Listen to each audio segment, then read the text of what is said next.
Book 21 Drum Taps Part 2 An army corps on the march. With its cloud of skirmishers in advance, with now the sound of a single shot snapping like a whip, and now an irregular volley, the swarming ranks press on and on, the dense brigades press on. Glittering dimly, toiling under the sun, the dust-covered men in columns rise and fall to the undulations of the ground. With artillery interspersed, the wheels rumble, the horses sweat, as the army corps advances. By the bivouac's fitful flame. By the bivouac's fitful flame, a procession winding around me, solemn and sweet and slow, but first I note the tents of the sleeping army, the fields and woods' dim outline, the darkness lit by spots of kindled fire, the silence, like a phantom, far or near, an occasional figure moving, the shrubs and trees. As I lift my eyes they seem to be stealthily watching me, while wind in procession thoughts, oh, tender and wondrous thoughts, of life and death, of home and the past and loved, and of those that are far away. A solemn and slow procession there, as I sit on the ground, by the bivouac's fitful flame. Come up from the fields, father. Come up from the fields, father, here's a letter from our Pete. And come to the front door, mother, here's a letter from thy dear son. Lo, 'tis autumn. Lo, where the trees, deeper green, yellower and redder, cool and sweeten Ohio's villages with leaves fluttering in the moderate wind, where apples ripe in the orchards hang, and grapes on the trellised vines. Smell you the smell of the grapes on the vines? Smell you the buckwheat, where the bees were lately buzzing? Above all, lo, the sky so calm, so transparent after the rain, and with wondrous clouds. Below, too, all calm, all vital and beautiful, and the farm prospers well. Down in the fields all prospers well. But now from the fields come father, come at the daughter's call. And come to the entry, mother, to the front door, come right away. Fast as she can she hurries, something ominous, her steps trembling. She does not tarry to smooth her hair, nor adjust her cap. Open the envelope quickly. Oh, this is not our son's writing, yet his name is signed. Oh, a strange hand writes for our dear son, oh, stricken mother's soul. All swims before her eyes, flashes with black. She catches the main words only, sentences broken. Gunshot wound in the breast, cavalry skirmish, taken to hospital. At present low, but will soon be better. Ah, now the single figure to me, amid all teeming and wealthy Ohio, with all its cities and farms, sickly white in the face and dull in the head, very faint, by the jamb of a door leans. Grieve not so, dear mother, the just-grown daughter speaks through her sobs. The little sisters huddle around, speechless and dismayed. See, dearest mother, the letter says Pete will soon be better. Alas, poor boy, he will never be better. Nor may be needs to be better, that brave and simple soul. While they stand at home at the door, he is dead already, the only son is dead. But the mother needs to be better, she with thin form presently dressed in black, by day her meals untouched, then at night fitfully sleeping, often waking, in the midnight waking, weeping, longing with one deep longing. Oh, that she might withdraw unnoticed, silent from life escape and withdraw, to follow, to seek, to be with her dear dead son. Vigil strange I kept on the field one night. Vigil strange I kept on the field one night, when you, my son and my comrade, dropped at my side that day. One look I but gave, which your dear eyes returned with a look I shall never forget.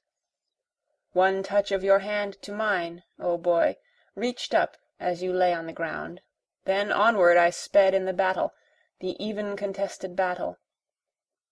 Till late in the night, relieved, to the place at last again I made my way, found you in death, so cold, dear comrade, found your body, son of responding kisses, never again on earth responding.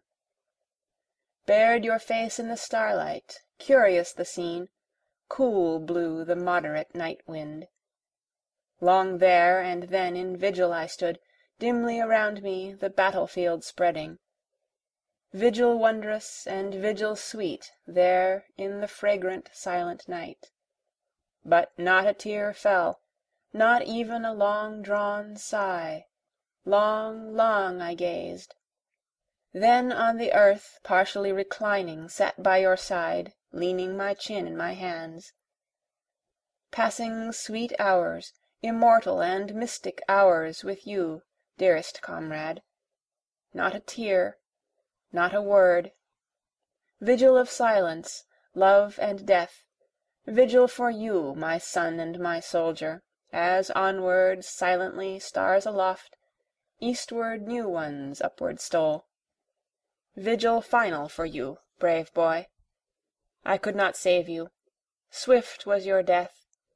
I faithfully loved you and cared for you living. I think we shall surely meet again. Till at latest lingering of the night, indeed, just as the dawn appeared, my comrade I wrapped in his blanket, enveloped well his form, folded the blanket well, tucking it carefully over head and carefully under feet. And there and then, and bathed by the rising sun, my son in his grave, in his rude-dug grave, I deposited. Ending my vigil strange with that, vigil of night and battlefield dim, vigil for boy of responding kisses, never again on earth responding. Vigil for comrade swiftly slain, vigil I never forget, how as day brightened, I rose from the chill ground, and folded my soldier well in his blanket, and buried him where he fell. A march in the ranks hard pressed, and the road unknown. A march in the ranks hard pressed, and the road unknown. A rout through a heavy wood with muffled steps in the darkness. Our army foiled with loss severe, and the sullen remnant retreating, till after midnight glimmer upon us the lights of a dim-lighted building. We come to an open space in the woods, and halt by the dim-lighted building. 'Tis a large old church at the crossing roads, now an impromptu hospital. Entering but for a minute I see a sight beyond all the pictures and poems ever made. Shadows of deepest, deepest black, just lit by moving candles and lamps, and by one great pitchy torch, stationary with wild red flame and clouds of smoke. By these, crowds, groups of forms vaguely I see on the floor, some in the pews laid down. At my feet more distinctly a soldier, a mere lad, in danger of bleeding to death. He is shot in the abdomen. I stanch the blood temporarily. The youngster's face is white as a lily. Then before I depart I sweep my eyes o'er the scene, fain to absorb it all. Faces, varieties, postures beyond description, most in obscurity, some of them dead. Surgeons operating, attendants holding lights, the smell of ether, odor of blood. The crowd, oh, the crowd of the bloody forms, the yard outside also filled. Some on the bare ground, some on planks or stretchers, some in the death spasm, sweating. An occasional scream or cry, the doctor's shouted orders or calls. the glisten of the little steel instruments catching the glint of the torches. These I resume as I chant. I see again the forms, I smell the odor, then hear outside the orders given, "Fall in, my men, fall in!" But first I bend to the dying lad, his eyes open, a half smile gives he me, then the eyes close, calmly close, and I speed forth to the darkness, resuming, marching, ever in darkness marching on in the ranks, the unknown road still marching. A sight in camp in the daybreak gray and dim. A sight in camp in the daybreak gray and dim, as from my tent I emerge so early sleepless, as slow I walk in the cool fresh air the path near by the hospital tent. 3 forms I see on stretchers lying, brought out there, untended lying. Over each the blanket spread, ample brownish woolen blanket, gray and heavy blanket, folding, covering all. Curious I halt and silent stand. Then with light fingers I from the face of the nearest, the first, just lift the blanket. Who are you, elderly man, so gaunt and grim, with well-grayed hair, and flesh all sunken about the eyes? Who are you, my dear comrade? Then to the second I step, and who are you, my child and darling?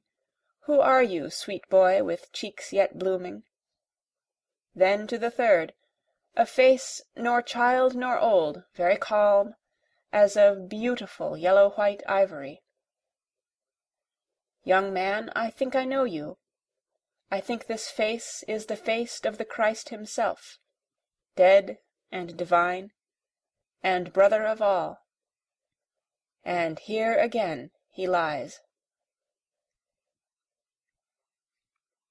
As toilsome I wandered Virginia's woods. As toilsome I wandered Virginia's woods, to the music of rustling leaves kicked by my feet, for 'twas autumn.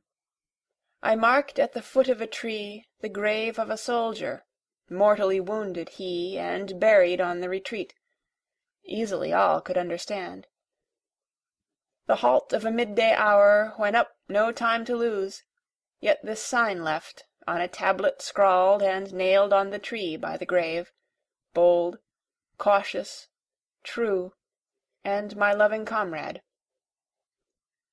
Long, long I muse, then on my way go wandering, many a changeful season to follow, and many a scene of life, yet at times through changeful season and scene, abrupt, alone, or in the crowded street, comes before me the unknown soldier's grave, comes the inscription rude in Virginia's woods, bold, cautious, true, and my loving comrade. Not the pilot. Not the pilot has charged himself to bring his ship into port, though beaten back and many times baffled. Not the pathfinder penetrating inland weary and long, by deserts parched, snows chilled, rivers wet, perseveres till he reaches his destination. More than I have charged myself, heeded or unheeded, to compose march for these states, for a battle call, rousing to arms if need be, years, centuries hence. Year that trembled and reeled beneath me. Year that trembled and reeled beneath me, your summer wind was warm enough, yet the air I breathed froze me. A thick gloom fell through the sunshine and darkened me. Must I change my triumphant songs? Said I to myself. Must I indeed learn to chant the cold dirges of the baffled, and sullen hymns of defeat? The Wound Dresser. 1. An old man bending I come among new faces, years looking backward, resuming in answer to children, "Come tell us, old man," as from young men and maidens that love me. Aroused and angry, I'd thought to beat the alarm, and urge relentless war, but soon my fingers failed me, my face drooped, and I resigned myself to sit by the wounded and soothe them, or silently watch the dead. Years hence of these scenes, of these furious passions, these chances, of unsurpassed heroes. Was one side so brave? The other was equally brave. Now be witness again, paint the mightiest armies of earth. Of those armies so rapid, so wondrous, what saw you to tell us? What stays with you latest and deepest? Of curious panics, of hard-fought engagements, or sieges tremendous, what deepest remains? 2. O maidens and young men I love and that love me, what you ask of my days, those the strangest and sudden your talking recalls. Soldier alert, I arrive after a long march covered with sweat and dust. In the nick of time I come, plunge in the fight, loudly shout in the rush of successful charge. Enter the captured works, yet lo, like a swift-running river they fade, pass and are gone, they fade. I dwell not on soldiers' perils or soldiers' joys. Both I remember well, many the hardships, few the joys. Yet I was content. But in silence, in dreams' projections, while the world of gain and appearance and mirth goes on, so soon what is over forgotten, and waves wash the imprints off the sand. With hinged knees returning I enter the doors, while for you up there, whoever you are, follow without noise, and be of strong heart. Bearing the bandages, water and sponge, straight and swift to my wounded I go, where they lie on the ground after the battle brought in, where their priceless blood reddens the grass, the ground, or to the rows of the hospital tent, or under the roofed hospital to the long rows of cots, up and down each side I return. To each and all, one after another I draw near, not one do I miss. An attendant follows holding a tray. He carries a refuse pail, soon to be filled with clotted rags and blood, emptied and refilled again. I onward go, I stop, with hinged knees and steady hand, to dress wounds. I am firm with each. The pangs are sharp yet unavoidable. One turns to me his appealing eyes. Poor boy, I never knew you, yet I think I could not refuse this moment to die for you, if that would save you. 3. On I go. Open doors of time, open hospital doors. The crushed head I dress. Poor crazed hand, tear not the bandage away. The neck of the cavalryman with the bullet through and through examine. Hard the breathing rattles, quite glazed already the eye, yet life struggles hard. Come, sweet death. Be persuaded, O beautiful death, in mercy come quickly. From the stump of the arm, the amputated hand, I undo the clotted lint, remove the slough, wash off the matter and blood. Back on his pillow the soldier bends with curved neck and side-falling head. His eyes are closed, his face is pale. He dares not look on the bloody stump, and has not yet looked on it. I dress a wound in the side, deep, deep, but a day or two more, for see the frame all wasted and sinking, and the yellow-blue countenance, see. I dress the perforated shoulder, the foot with the bullet wound, cleanse the one with a gnawing and putrid gangrene, so sickening, so offensive, while the attendant stands behind, aside me, holding the tray and pail. I am faithful, I do not give out, the fractured thigh, the knee, the wound in the abdomen, these and more I dress with impassive hand, yet deep in my breast a fire, a burning flame. 4. Thus in silence, in dreams' projections, returning, resuming, I thread my way through the hospitals, the hurt and wounded I pacify with soothing hand. I sit by the restless all the dark night, some are so young, some suffer so much.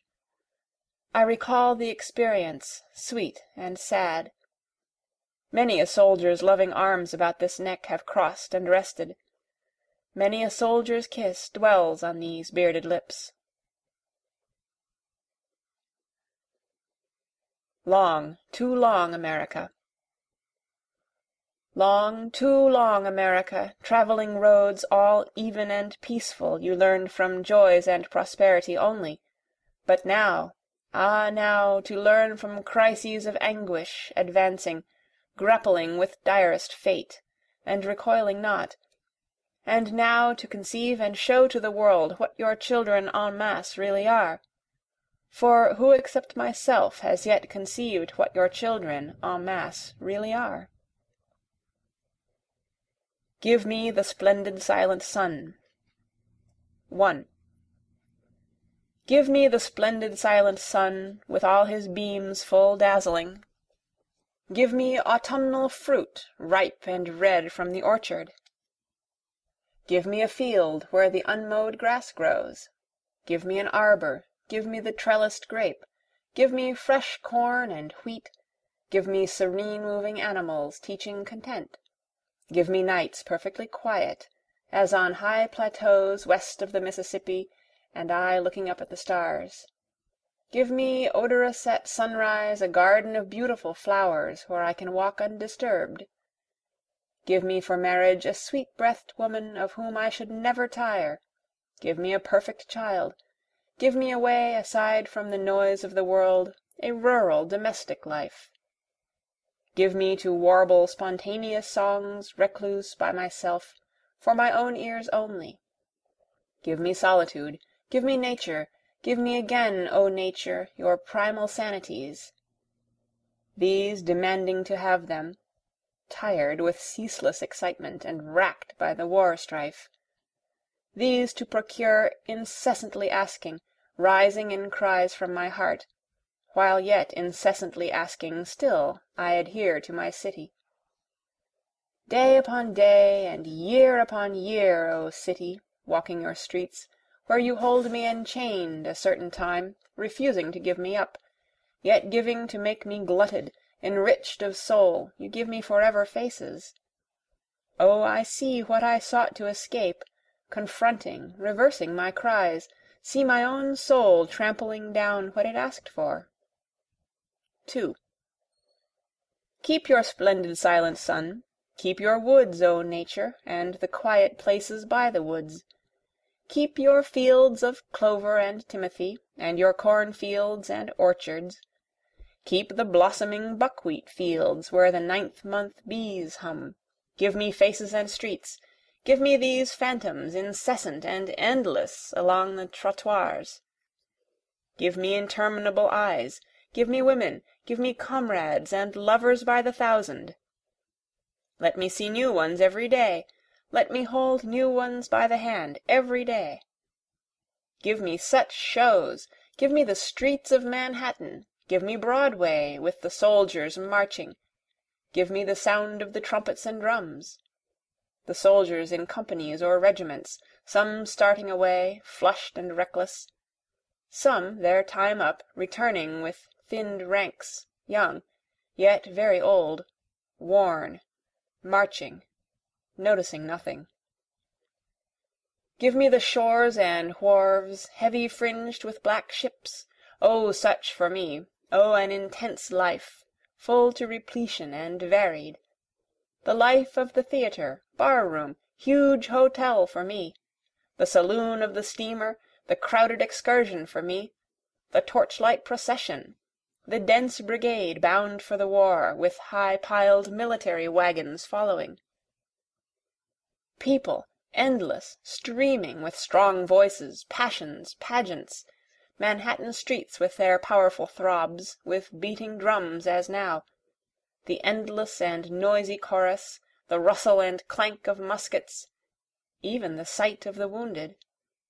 Manhattan crowds with their turbulent musical chorus, Manhattan faces and eyes, forever for me. Dirge for Two Veterans. The last sunbeam lightly falls from the finished Sabbath on the pavement here, and there beyond it is looking, down a new-made double grave.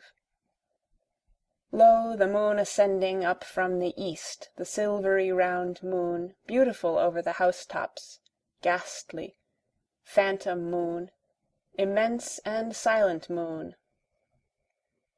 I see a sad procession, and I hear the sound of coming full-keyed bugles, all the channels of the city streets they're flooding, as with voices and with tears. I hear the great drums pounding, and the small drums steady whirring, and every blow of the great convulsive drums strikes me through and through. For the Son is brought with the Father. In the foremost ranks of the fierce assault they fell, two veterans, Son and Father, dropped together, and the double grave awaits them. Now nearer blow the bugles, and the drums strike more convulsive, and the daylight o'er the pavement quite has faded, and the strong dead march enwraps me.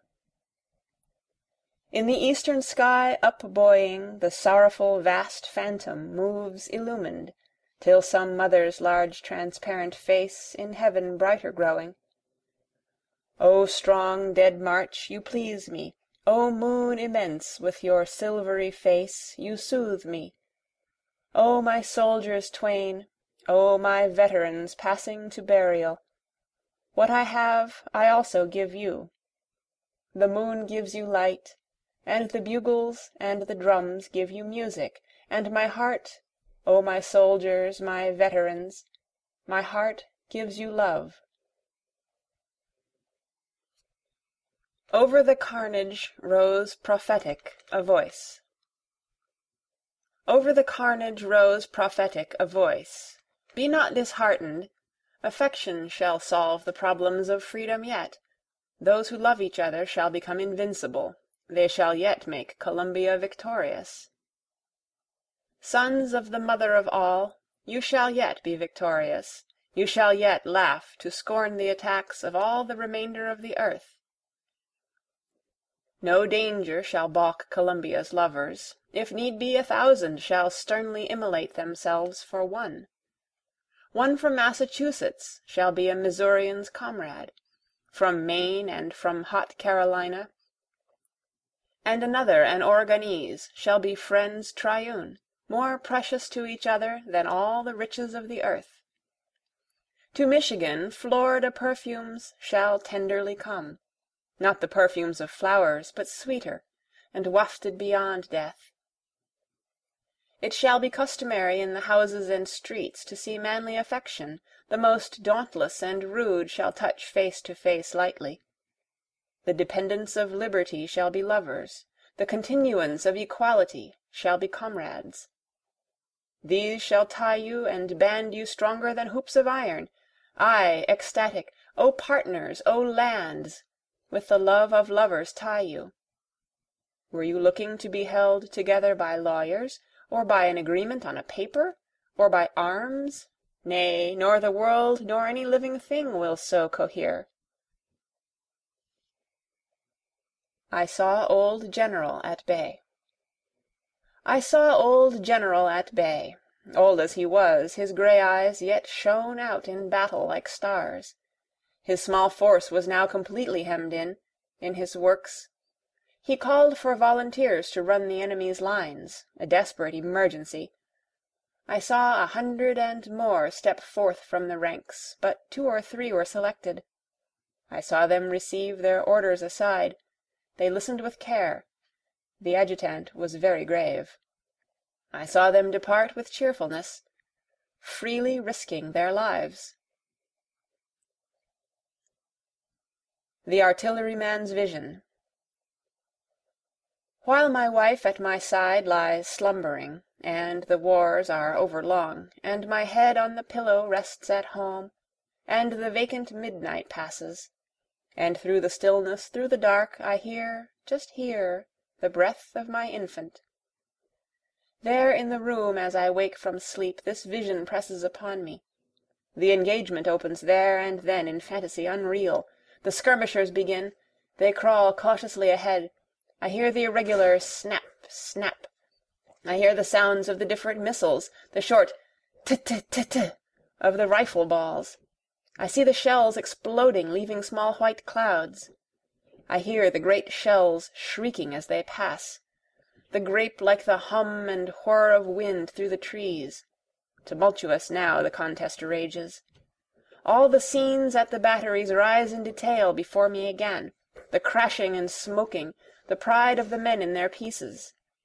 The chief gunner ranges and sights his piece and selects a fuse of the right time. After firing I see him lean aside and look eagerly off to note the effect. Elsewhere I hear the cry of a regiment charging. The young colonel leads himself this time with brandished sword. I see the gaps cut by the enemy's volleys, quickly filled up, no delay. I breathe the suffocating smoke, then the flat clouds hover low, concealing all. Now a strange lull for a few seconds, not a shot fired on either side. Then resumed the chaos louder than ever, with eager calls and orders of officers. While from some distant part of the field the wind wafts to my ears a shout of applause, some special success. And ever the sound of the cannon, far or near, rousing even in dreams a devilish exultation, and all the old mad joy in the depths of my soul. And ever the hastening of infantry shifting positions, batteries, cavalry, moving hither and thither. The falling, dying I heed not, the wounded dripping and red heed not, some to the rear are hobbling. Grime, heat, rush, aide-de-camps galloping by, or on a full run, with the patter of small arms, the warning "st" of the rifles. These in my vision I hear or see. And bombs bursting in air, and at night the vari-colored rockets. Ethiopia saluting the colors. Who are you, dusky woman, so ancient, hardly human, with your woolly white and turbaned head and bare bony feet? Why, rising by the roadside here, do you the colors greet? 'Tis while our army lines Carolina's sands and pines, forth from thy hovel door, thou, Ethiopia, com'st to me, as under doughty Sherman I march toward the sea. Me master years 100 since from my parents sundered, a little child, they caught me as the savage beast is caught, then hither me across the sea the cruel slaver brought. No further does she say, but lingering all the day, her high-born turbaned head she wags, and rolls her darkling eye, and courtesies to the regiments, the guidons moving by. What is it, fateful woman, so blear, hardly human? Why wag your head with turban bound, yellow, red and green? Are the things so strange and marvelous you see or have seen? Not youth pertains to me. Not youth pertains to me, nor delicatesse. I cannot beguile the time with talk, awkward in the parlor, neither a dancer nor elegant. In the learned coterie sitting constrained and still, for learning inures not to me. Beauty, knowledge inure not to me, yet there are 2 or 3 things inure to me. I have nourished the wounded and soothed many a dying soldier, and at intervals waiting, or in the midst of camp, composed these songs. Race of veterans.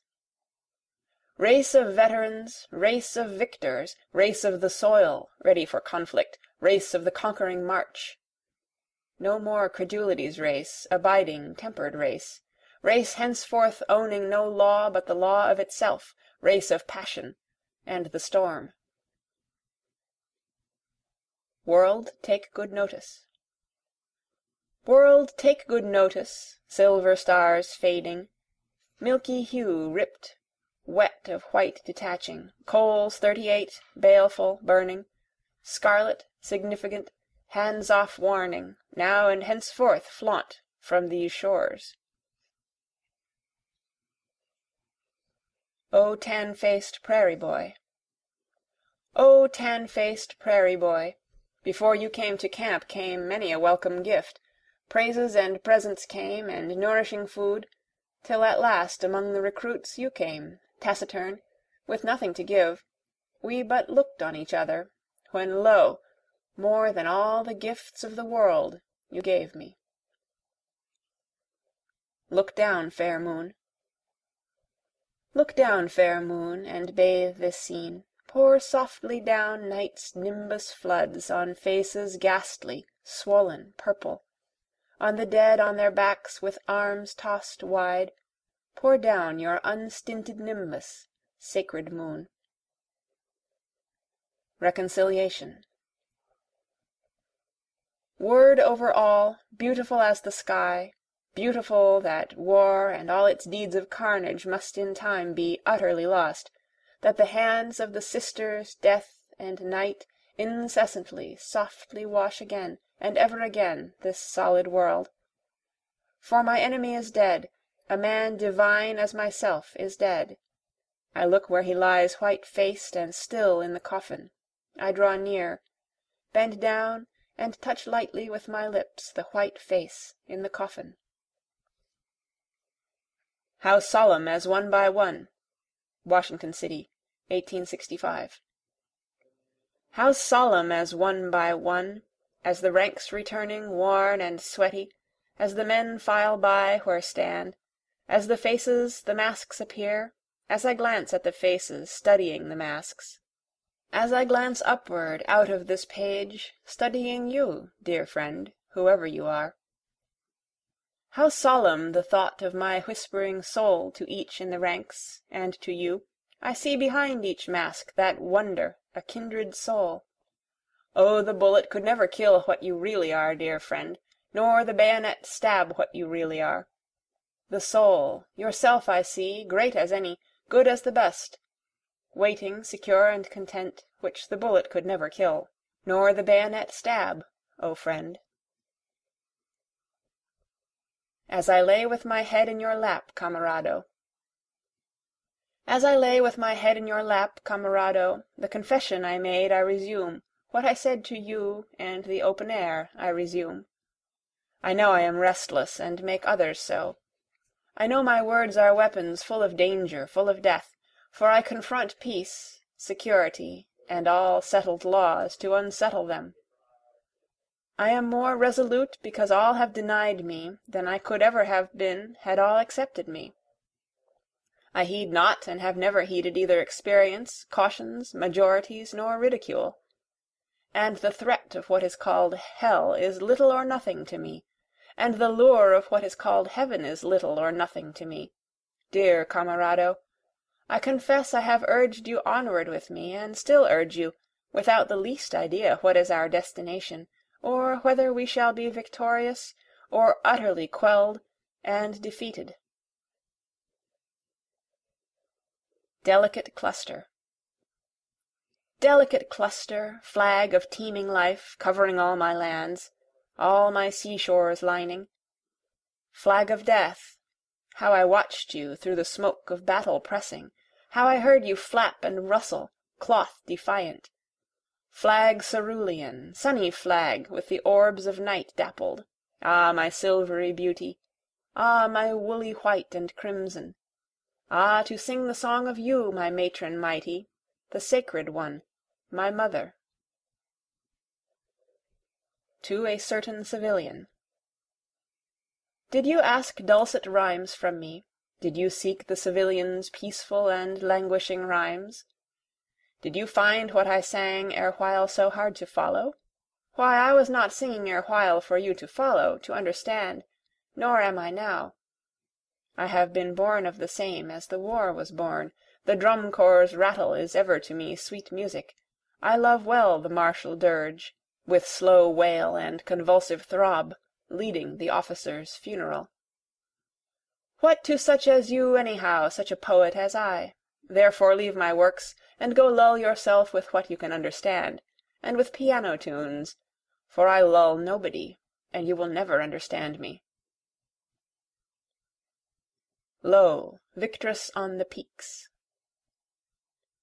Lo, victress on the peaks, where thou with mighty brow, regarding the world, O Libertad, that vainly conspired against thee, out of its countless beleaguering toils, after thwarting them all, dominant, with the dazzling sun around thee, flauntest now unharmed in immortal soundness and bloom, lo, in these hours supreme, no poem proud I chanting bring to thee, nor mastery's rapturous verse, but a cluster containing night's darkness and blood-dripping wounds, and psalms of the dead. Spirit whose work is done. Washington City, 1865. Spirit whose work is done, spirit of dreadful hours, ere departing fade from my eyes your forests of bayonets. Spirit of gloomiest fears and doubts, yet onward ever unfaltering pressing. Spirit of many a solemn day and many a savage scene, electric spirit, that with muttering voice through the war now closed, like a tireless phantom flitted, rousing the land with breath of flame while you beat and beat the drum, now as the sound of the drum, hollow and harsh to the last, reverberates round me. As your ranks, your immortal ranks, return from the battles, as the muskets of the young men yet lean over their shoulders, as I look on the bayonets bristling over their shoulders, as those slanted bayonets, whole forests of them appearing in the distance, approach and pass on, returning homeward, moving with steady motion, swaying to and fro to the right and left, evenly, lightly, rising and falling, while the steps keep time. Spirit of hours I knew, all hectic red one day, but pale as death next day. Touch my mouth ere you depart, press my lips close, leave me your pulses of rage, bequeath them to me, fill me with currents convulsive. Let them scorch and blister out of my chants when you are gone. Let them identify you to the future in these songs. Adieu to a Soldier. Adieu, O soldier, you of the rude campaigning, which we shared, the rapid march, the life of the camp, the hot contention of opposing fronts, the long maneuver, red battles with their slaughter, the stimulus, the strong terrific game, spell of all brave and manly hearts, the trains of time through you and like of you, all filled with war and war's expression. Adieu, dear comrade, your mission is fulfilled, but I, more warlike, myself and this contentious soul of mine, still on our own campaigning bound, through untried roads with ambushes opponents lined, through many a sharp defeat and many a crisis, often baffled, here marching, ever marching on, a war fight out, aye, here, to fiercer, weightier battles give expression. Turn, O Libertad. Turn, O Libertad, for the war is over, from it and all henceforth expanding, doubting no more, resolute, sweeping the world. Turn from lands retrospective, recording proofs of the past, from the singers that sing the trailing glories of the past, from the chants of the feudal world, the triumphs of kings, slavery, caste. Turn to the world the triumphs reserved and to come, give up that backward world. Leave to the singers of hitherto, give them the trailing past, but what remains for singers for you, wars to come are for you. Lo, how the wars of the past have duly inured to you, and the wars of the present also inure. Then turn, and be not alarmed, O Libertad, turn your undying face to where the future, greater than all the past, is swiftly, surely, preparing for you. To the leavened soil they trod. To the leavened soil they trod, calling, I sing for the last. Forth from my tent, emerging for good, loosing, untying the tent ropes, in the freshness, the forenoon air, in the far-stretching circuits and vistas again to peace restored, to the fiery fields emanative, and the endless vistas beyond, to the south and the north. To the leavened soil of the general western world to attest my songs, to the Alleghanian hills and the tireless Mississippi, to the rocks I calling sing, and all the trees in the woods, to the plains of the poems of heroes, to the prairies spreading wide, to the far-off sea and the unseen winds, and the sane impalpable air, and responding they answer all, but not in words. The average earth, the witness of war and peace, acknowledges mutely. The prairie draws me close, as the father to bosom broad the son. The northern ice and rain that began me nourish me to the end, but the hot sun of the south is to fully ripen my songs.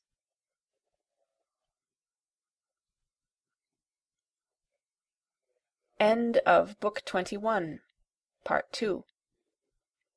Read by Shallenberg on December 12th, 2005, in Oceanside, California.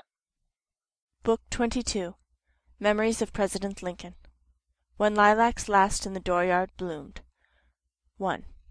When lilacs last in the dooryard bloomed, and the great star early drooped in the western sky in the night, I mourned, and yet shall mourn with ever-returning spring. Ever-returning spring, Trinity sure to me you bring, lilac blooming perennial and drooping star in the west, and thought of him I love. 2. O powerful western fallen star, O shades of night, O moody tearful night, O great star disappeared, O the black murk that hides the star, O cruel hands that hold me powerless, O helpless soul of me, O harsh surrounding cloud that will not free my soul. 3. In the dooryard fronting the old farmhouse, near the whitewashed palings, stands a lilac bush, tall growing with heart-shaped leaves of rich green, with many pointed blossom rising delicate, with the perfume strong I love, with every leaf a miracle, and from this bush in the dooryard, with delicate colored blossoms and heart-shaped leaves of rich green, a sprig with its flower I break. 4. In the swamp and secluded recesses, a shy and hidden bird is warbling a song. Solitary the thrush, the hermit withdrawn to himself, avoiding the settlements, sings by himself a song. Song of the bleeding throat, death's outlet song of life, for well, dear brother, I know, if thou wast not granted to sing, thou wouldst surely die. 5. Over the breast of the spring, the land, amid cities, amid lanes and through old woods, where lately the violets peeped from the ground, spotting the grey debris, amid the grass in the fields each side of the lanes, passing the endless grass, passing the yellow-speared wheat, every grain from its shroud in the dark brown fields uprisen, passing the apple-tree blows of the white and pink in the orchards, carrying a corpse to where it shall rest in the grave, night and day journeys a coffin. 6.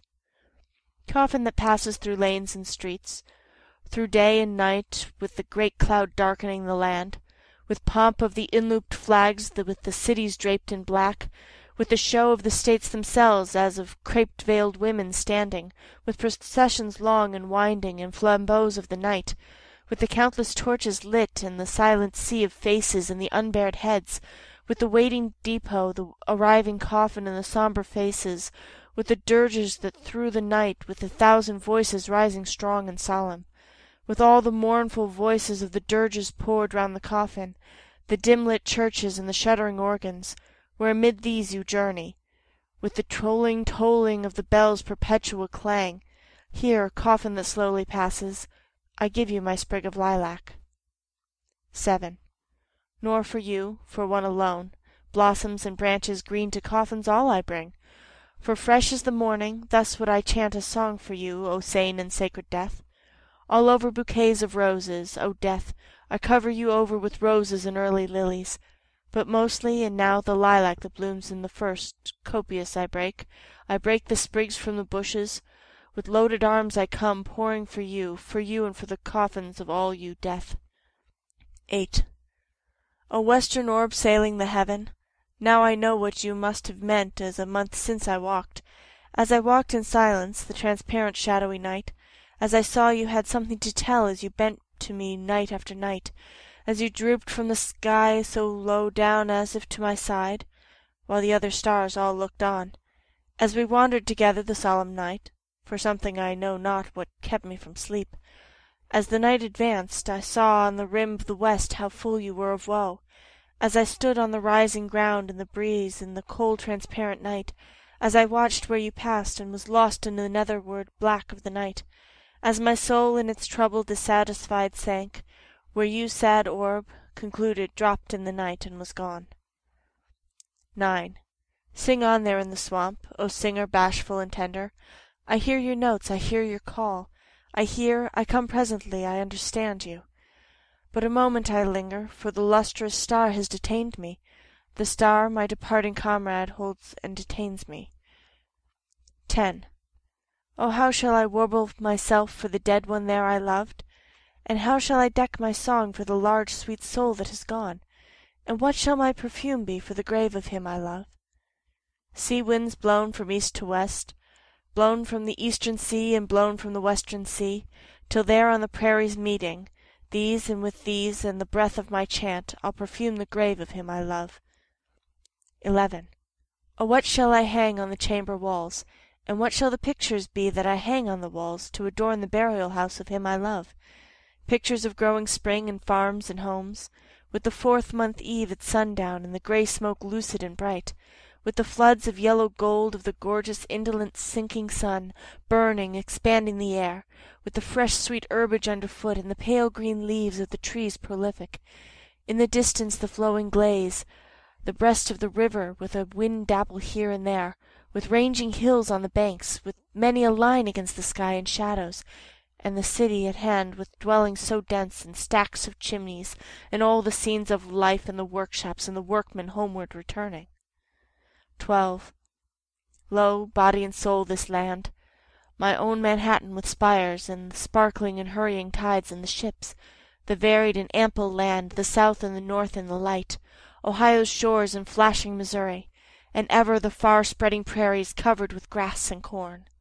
Lo, the most excellent sun, so calm and haughty, the violet and purple morn with just-felt breezes, the gentle soft-born measureless light, the miracle-spreading bathing all, the fulfilled noon, the coming eve delicious, and the welcome night and the stars, over my cities shining all, enveloping man and land. 13. Sing on, you grey-brown bird. Sing from the swamps, the recesses, pour your chant from the bushes, limitless out of the dusk, out of the cedars and pines. Sing on, dearest brother, warble your reedy song, loud and human song, with voice of uttermost woe. O liquid and free and tender, O wild and loose to my soul, O wondrous singer! You only I hear, yet the star holds me, but will soon depart. Yet the lilac with mastering odor holds me. 14. Now while I sat in the day and looked forth, in the close of the day with its light and the fields of spring, and the farmers preparing their crops, in the large unconscious scenery of my land with its lakes and forests, in the heavenly aerial beauty, after the perturbed winds and the storms, under the arching heavens of the afternoon swift passing, and the voices of children and women, the many moving sea tides, and I saw the ships how they sailed, and the summer approaching with richness, and the fields all busy with labour, and the infinite separate houses how they all went on, each with its meals and minutiae of daily usages, and the streets how their throbbings throbbed, and the cities pent, lo, then and there, falling upon them and among them, enveloping me with the rest, appeared the cloud, appeared the long black trail, and I knew death, its thought, and the sacred knowledge of death. Then with the knowledge of death as walking one side of me, and the thought of death close waking on the other side of me, and I in the middle as with companions, and as holding the hands of companions, I fled forth to the hiding receiving night that talks not, down to the shores of the water, the paths by the swamp in the dimness, to the solemnly shadowy cedars and the ghostly pines so still. And the singer so shy to the rest received me, The grey-brown bird I know received us comrades three, and he sang the carol of death, and a verse for him I love. From deep secluded recesses, from the fragrant cedars and the ghostly pines so still, came the carol of the bird, and the charm of that carol rapt me, as I held as if by their hands my comrades in the night, and the voice of my spirit tallied the song of the bird. Come, lovely and soothing death, undulate round the world, serenely arriving, in the day and the night, to all, to each, sooner or later delicate death. Praised be the fathomless universe, for life and joy, and for objects and knowledge curious, and for love, sweet love, but praise, praise, praise, for the sure and winding arms of cool enfolding death. Dark mother always gliding near with soft feet, have none chanted for thee a chant of fullest welcome? Then I chant it for thee, I glorify thee above all, I bring thee a song that when thou must indeed come unfalteringly. Approach, strong deliveress. When it is so, when thou hast taken them, I joyously sing the dead, lost in the loving, floating ocean of thee, laved in the flood of thy bliss, O death. From me to thee glad serenades, dances for thee I propose, saluting thee, adornments and fastings for thee, and the sights of the open landscape and the high spread sky are fitting, and life in the fields and the huge and thoughtful night. The night in silence under many a star, the ocean shore and the husky whispering wave whose voice I know, and the soul turning to thee, O vast and well-veiled death, and the body gratefully nestling close to thee.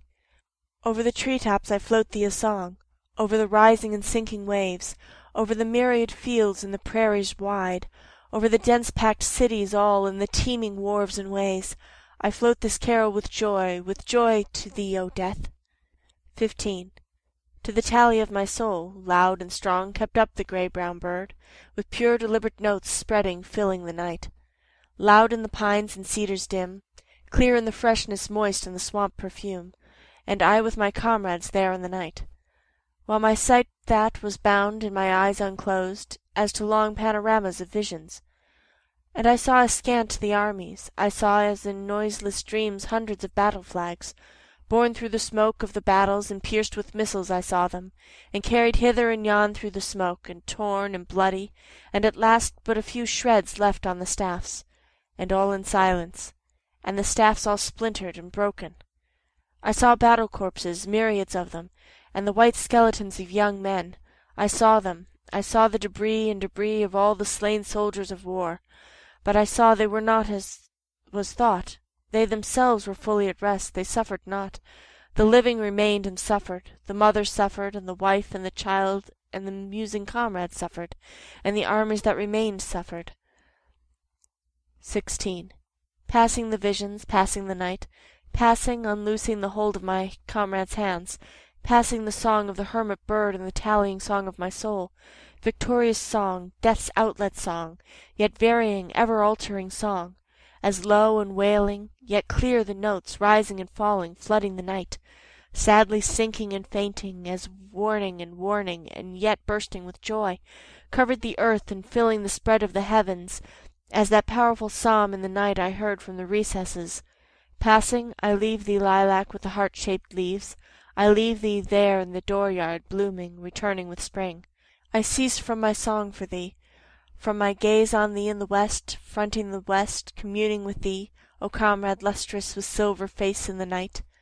Yet each to keep in all retrievements out of the night, the song, the wondrous chant of the grey-brown bird, and the tallying chant, the echo aroused in my soul, with the lustrous and drooping star, with the countenance full of woe, with the holders holding my hands, nearing the call of the bird, comrades mine and I in the midst, and their memory ever to keep, for the dead I loved so well, for the sweetest, wisest soul of all my days and lands, and this for his dear sake, lilac and star and bird twined with the chant of my soul, there in the fragrant pines and cedars dusk and dim.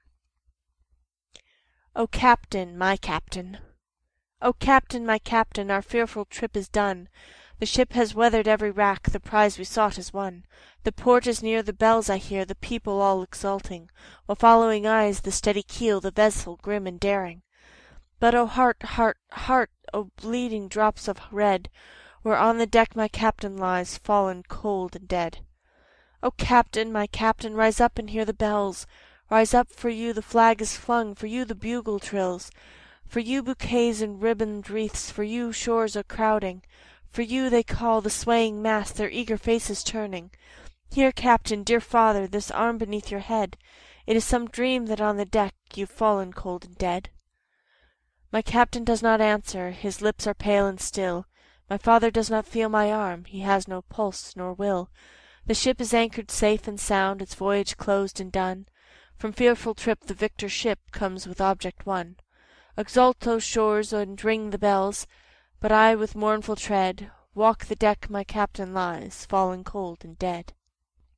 Hushed be the camps today, May 4, 1865. Hushed be the camps today, and soldiers let us drape our war-worn weapons, and each with musing soul retire to celebrate our dear commander's death.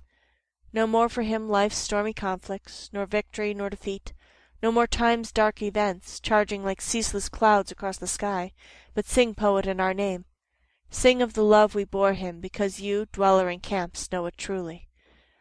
As they invault the coffin here, sing, as they close the doors of earth upon him, one verse, for the heavy hearts of soldiers. This dust was once the man. This dust was once the man, gentle, plain, just and resolute, under whose cautious hand, against the foulest crime in history known in any land or age, was saved the union of these states. End Book 22. Book 23. By Blue Ontario's Shore. By blue Ontario's shore, as I mused of these warlike days, and of peace returned, and the dead that return no more, a phantom gigantic superb, with stern visage, accosted me. Chant me the poem, it said, that comes from the soul of America.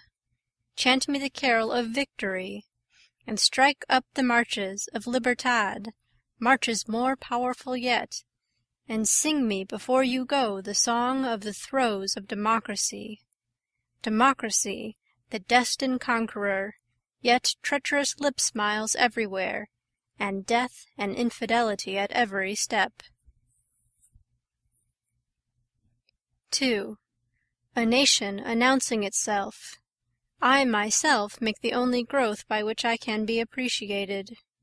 I reject none, accept all, then reproduce all in my own forms. A breed whose proof is in time and deeds.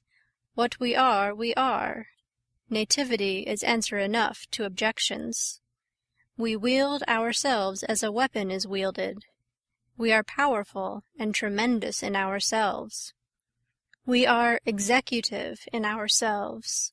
We are sufficient in the variety of ourselves. We are the most beautiful to ourselves and in ourselves. We stand, self-poised in the middle, branching thence over the world, from Missouri, Nebraska, or Kansas, laughing attacks to scorn. Nothing is sinful to us outside of ourselves. Whatever appears, whatever does not appear, we are beautiful or sinful in ourselves only. O mother, O sisters dear, if we are lost, no victor else has destroyed us. It is by ourselves we go down to eternal night. 3. Have you thought there could be but a single supreme?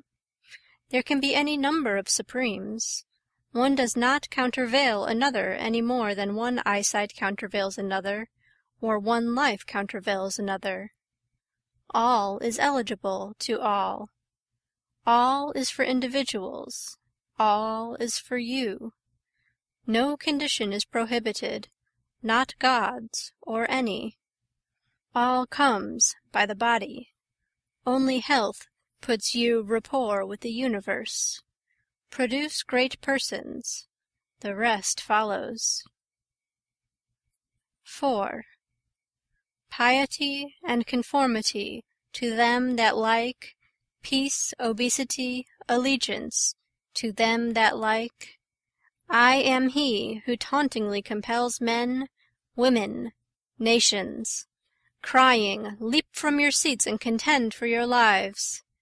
I am he who walks the states with a barbed tongue, questioning every one I meet. Who are you that wanted only to be told what you knew before?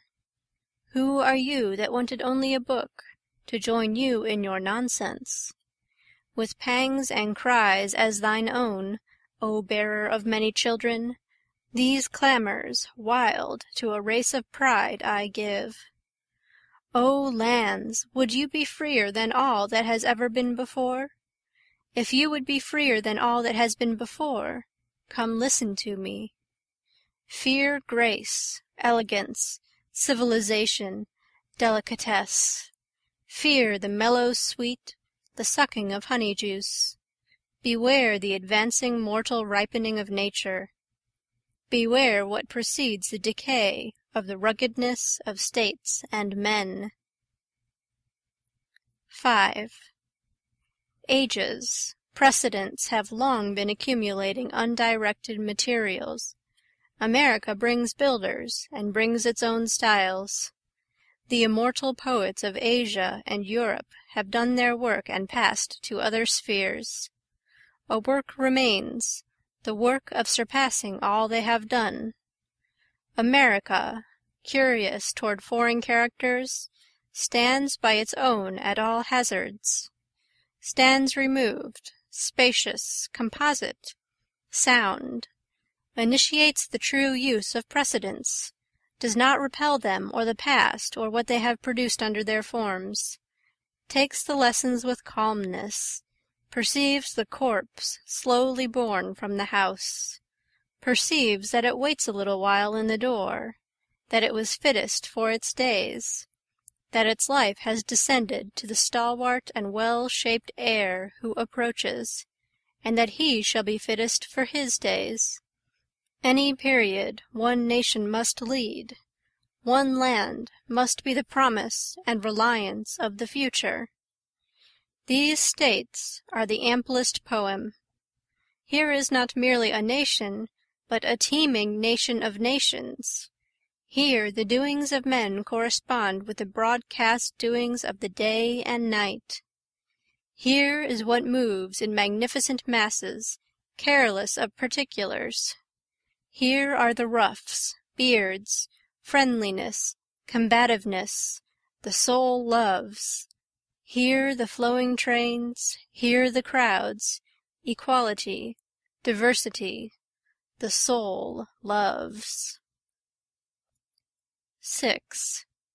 Land of lands and bards to corroborate. Of them standing among them one lifts to the light a west-bred face. To him the hereditary countenance bequeathed both mothers and fathers, his first part substances, earth, water, animals, trees, built of the common stock, having room for far and near, used to dispense with other lands, incarnating this land, attracting it body and soul to himself, hanging on its neck with incomparable love, plunging his seminal muscle into its merits and demerits, making its cities, beginnings, events, diversities, wars, vocal in him, making its rivers, lakes, bays, embouchure in him, Mississippi, with yearly freshets and changing shoots, Columbia, Niagara, Hudson, spending themselves lovingly in him. If the Atlantic coast stretch, or the Pacific coast stretch, he stretching with them north or south, spanning between them east and west, and touching whatever is between them.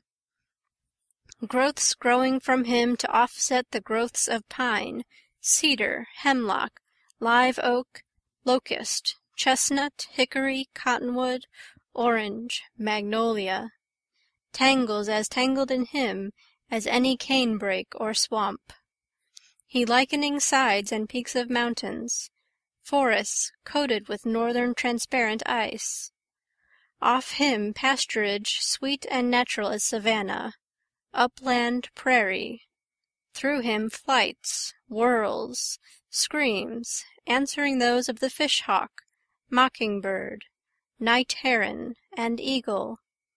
His spirit surrounding his country's spirit, unclosed to good and evil, surrounding the essences of real things, old times and present times, surrounding just-found shores, islands, tribes of red aborigines, weather-beaten vessels, landings, settlements, embryo stature and muscle, the haughty defiance of the year one, war, peace, the formation of the Constitution, the separate states, the simple elastic scheme, the immigrants, the Union always swarming with blatherers and always sure and impregnable, the unsurveyed interior, log houses, clearings, wild animals, hunters, trappers, surrounding the multiform agriculture,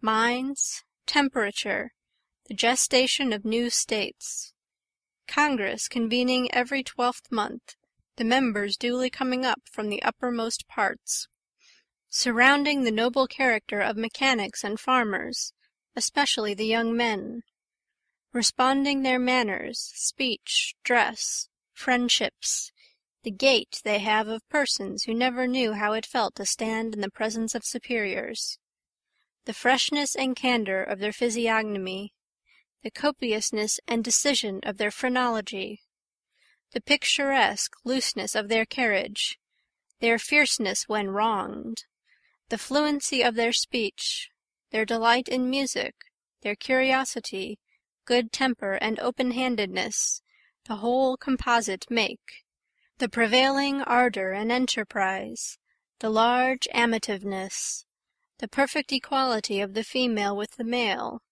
the fluid movement of the population, the superior marine, free commerce, fisheries, whaling, gold-digging, wharf-hemmed cities, railroad and steamboat lines intersecting all points, factories, mercantile life, labor-saving machinery, the northeast, northwest, southwest, Manhattan firemen, the Yankee swamp, southern plantation life, slavery, the murderous, treacherous conspiracy to raise it upon the ruins of all the rest. On and on to the grapple with it. Assassin! Then your life or ours be the stake, and respite no more. 7. Lo, high toward heaven this day, Libertad from the conqueress's field returned. I mark the new aureola around your head, no more of soft astral, but dazzling and fierce, with war's flames and the lambent lightnings playing, and your port immovable where you stand, with still the inextinguishable glance and the clinched and lifted fist, and your foot on the neck of the menacing one, the scorner utterly crushed beneath you. The menacing arrogant one that strode and advanced with his senseless scorn, bearing the murderous knife. The wide swelling one, the braggart that would yesterday do so much, today a carrion dead and damned, the despised of all the earth, an awful rank, to the dunghill maggots spurned. 8. Others take finish, but the Republic is ever constructive, and ever keeps vista. Others adorn the past, but you, O days of the present, I adorn you. O days of the future, I believe in you. I isolate myself for your sake. O America, because you build for mankind, I build for you. O well-beloved stone-cutters, I lead them who plan with decision and science. Lead the present with friendly hand toward the future. Bravas to all impulses sending sane children to the next age. But damn that which spends itself with no thought of the stain, pains, dismay, feebleness it is bequeathing. 9. I listened to the phantom by Ontario's shore. I heard the voice arising demanding bards. By them all native and grand, by them alone can these states be fused into the compact organism of a nation. To hold men together by paper and seal, or by compulsion, is no account. That only holds men together which aggregates all in a living principle, as the hold of the limbs of the body, or the fibers of plants. Of all races and eras, these states, with veins full of poetical stuff, most need poets, and are to have the greatest, and use them the greatest. Their presidents shall not be their common referee so much as their poets shall.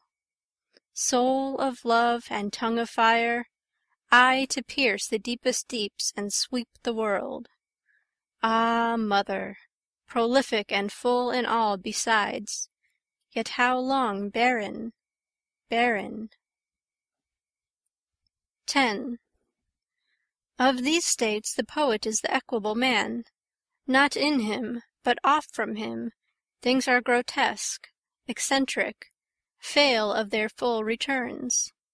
Nothing out of its place is good, nothing in its place is bad. He bestows on every object or quality its fit proportion, neither more nor less.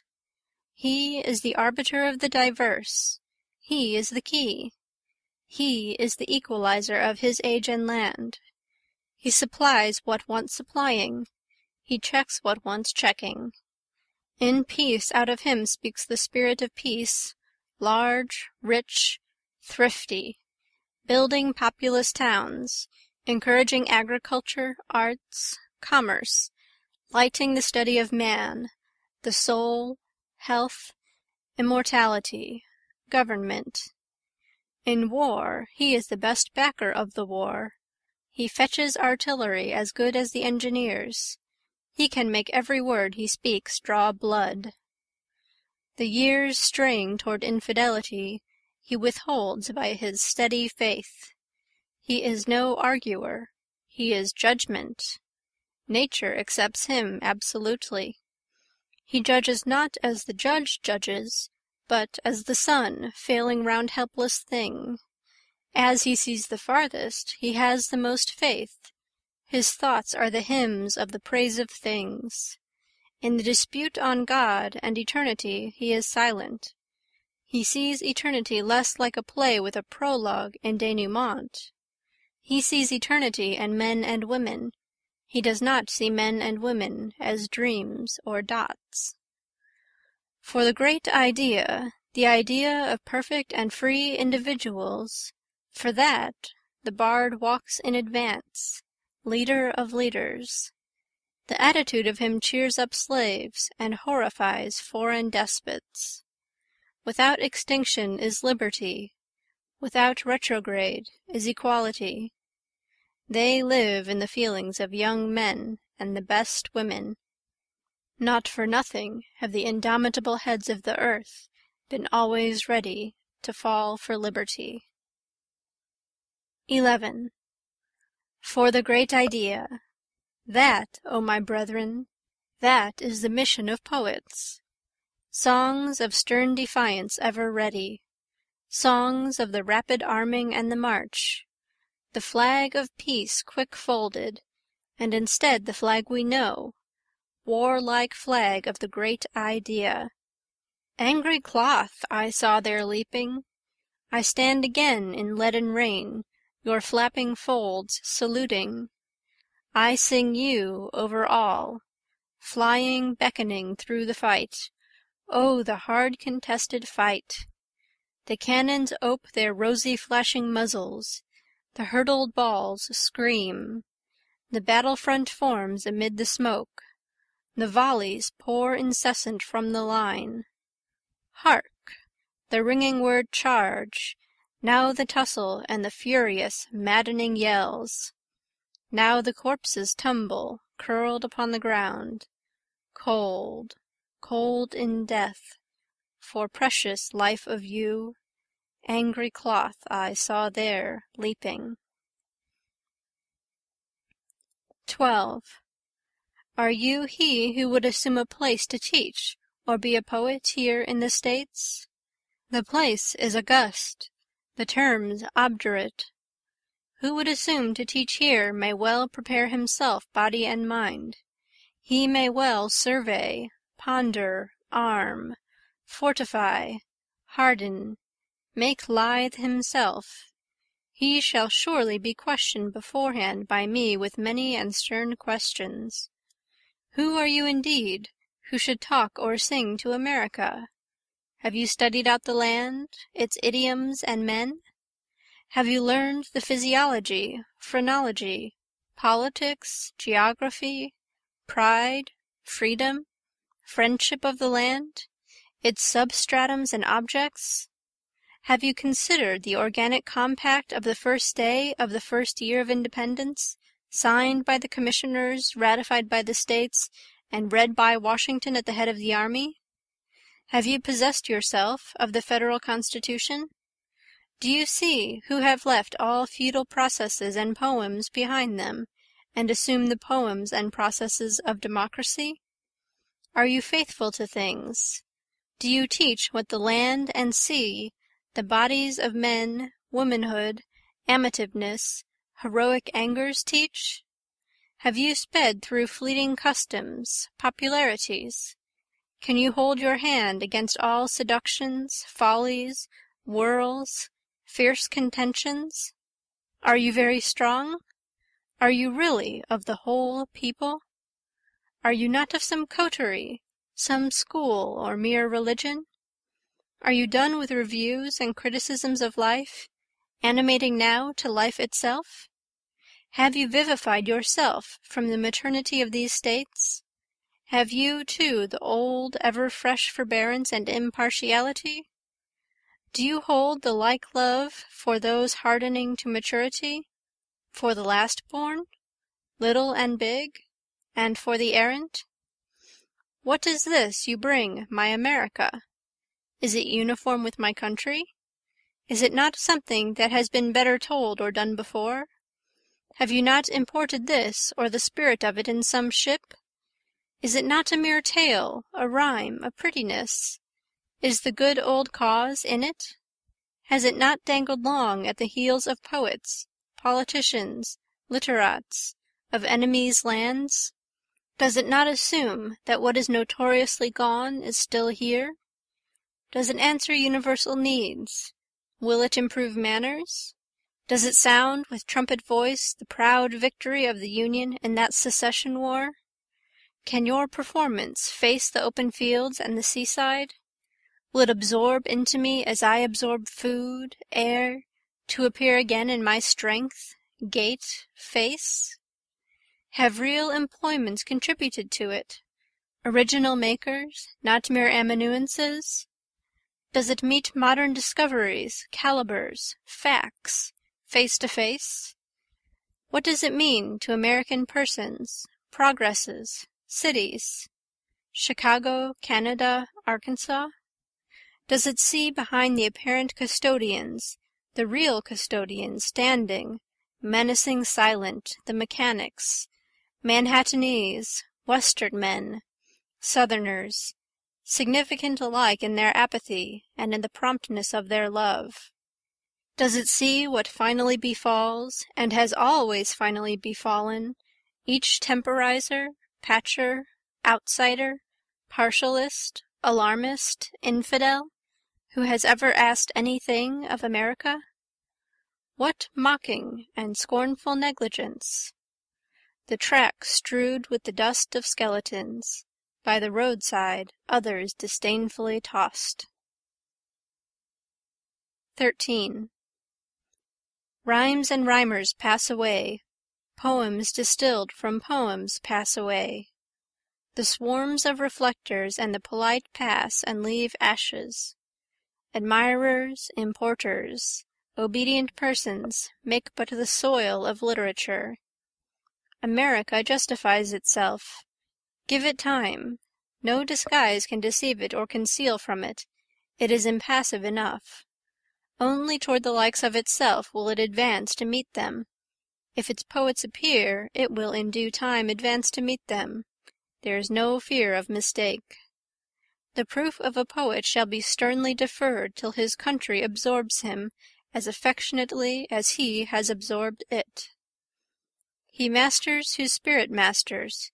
He tastes sweetest who results sweetest in the long run. The blood of the brawn beloved of time is unconstraint. In the need of songs, philosophy, an appropriate native grand opera, shipcraft, any craft, he or she is greatest who contributes the greatest original practical example. Already a nonchalant breed, silently emerging, appears on the streets. People's lips salute only doers, lovers, satisfiers, positive knowers. There will shortly be no more priests. I say their work is done. Death is without emergencies here, but life is perpetual emergencies here.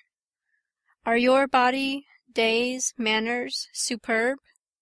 After death you shall be superb. Justice, health, self-esteem clear the way with irresistible power. How dare you place anything before a man? 14. Fall behind me, states.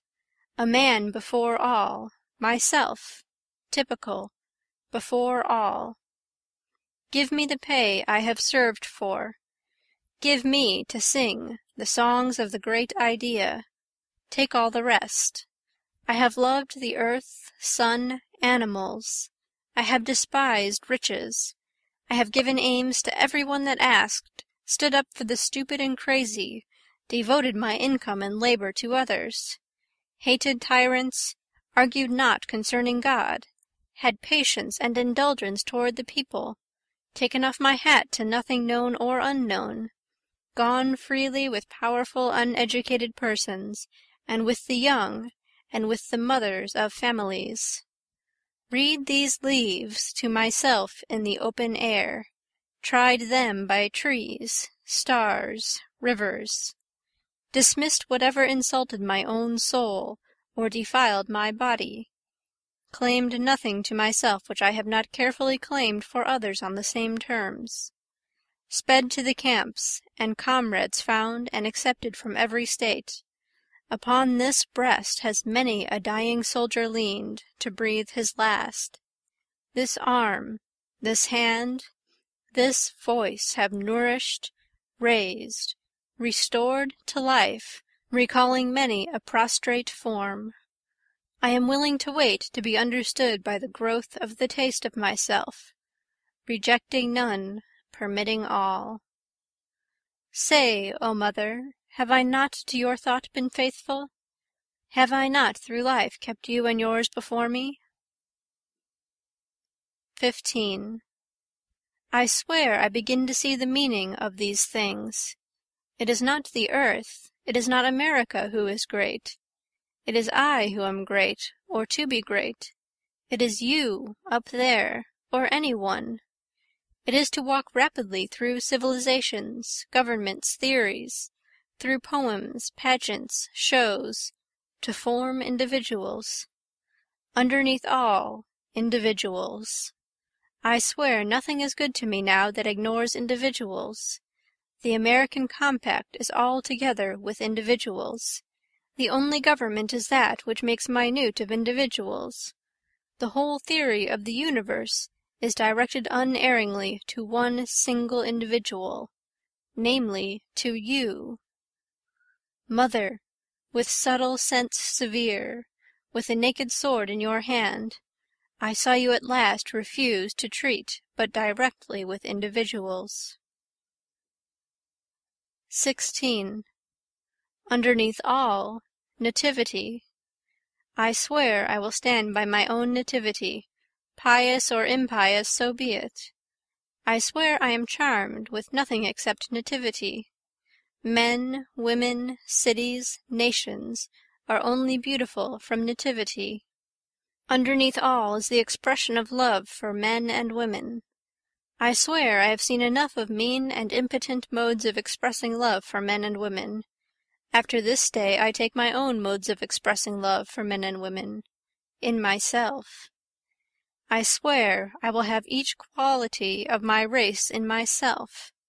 Talk as you like, he only suits these states whose manners favor the audacity and sublime turbulence of the states. Underneath the lessons of things, spirits, nature, governments, ownerships, I swear I perceive other lessons. Underneath all to me is myself, to you yourself, the same monotonous old song. 17. Oh, I see flashing that this America is only you and me. Its power, weapons, testimony are you and me. Its crimes, lies, thefts, defections are you and me. Its Congress is you and me. The officers, capitals, armies, ships are you and me. Its endless gestations of new states are you and me. The war, that war so bloody and grim, the war I will henceforth forget, was you and me. Natural and artificial are you and me. Freedom, language, poems, employments are you and me. Past, present, future are you and me.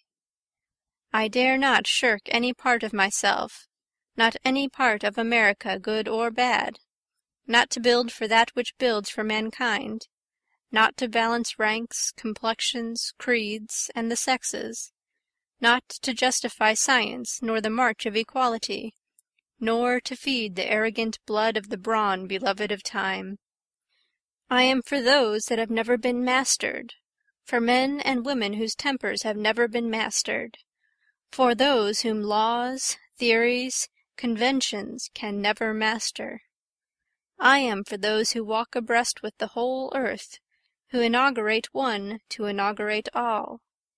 I will not be outfaced by irrational things. I will penetrate what is in them that is sarcastic upon me. I will make cities and civilizations defer to me. This is what I have learnt from America. It is the amount, and it I teach again. Democracy, while weapons were everywhere aimed at your breast, I saw you serenely give forth to immortal children, saw in dreams your dilating form, saw you with spreading mantle covering the world. 18. I will confront these shows of the day and night. I will know if I am to be less than they. I will see if I am not as majestic as they. I will see if I am not as subtle and real as they. I will see if I am to be less generous than they. I will see if I have no meaning, while the houses and ships have meaning. I will see if the fishes and birds are to be enough for themselves, and I am not to be enough for myself. I match my spirit against yours, you orbs, growths, mountains, brutes. Copious as you are, I absorb you all in myself, and become the master myself. America isolated, yet embodying all. What is it finally except myself? These states, what are they except myself? I know now why the earth is gross, tantalizing, wicked. It is for my sake. I take you specially to be mine, you terrible rude forms. Mother, bend down, bend close to me your face. I know not what these plots and wars and deferments are for. I know not fruition's success, but I know that through war and crime your work goes on, and must yet go on. 19. Thus, by blue Ontario's shore, while the winds fanned me and the waves came trooping through me, I thrilled with the power's pulsations, and the charm of my theme was upon me, till the tissues that held me parted their ties upon me. And I saw the free souls of poets, the loftiest bards of past ages strode before me, strange, large men, long unwaked, undisclosed, were disclosed to me. 20. Of my rapt verse, my call, mock me not. Not for the bards of the past, not to invoke them have I launched you forth. Not to call even those lofty bards here by Ontario's shores have I sung so capricious and loud my savage song. Bards from my own land only I invoke, for the war is over, the field is cleared. Till they strike up marches henceforth triumphant and onward, to cheer, O mother, your boundless expectant soul. Bards of the great idea, bards of the peaceful inventions, for the war is over. Yet bards of latent armies, a million soldiers waiting ever ready, bards with songs as from burning coals or the lightning's forked stripes. Ample Ohio's, Canada's bards, bards of California, inland bards, bards of the war. You by my charm I invoke. Reversals. Let that which stood in front go behind. Let that which was behind advance to the front. Let bigots, fools, unclean persons offer new propositions. Let the old propositions be postponed. Let a man seek pleasure everywhere except in himself. Let a woman seek happiness everywhere except in herself. End of Book 23.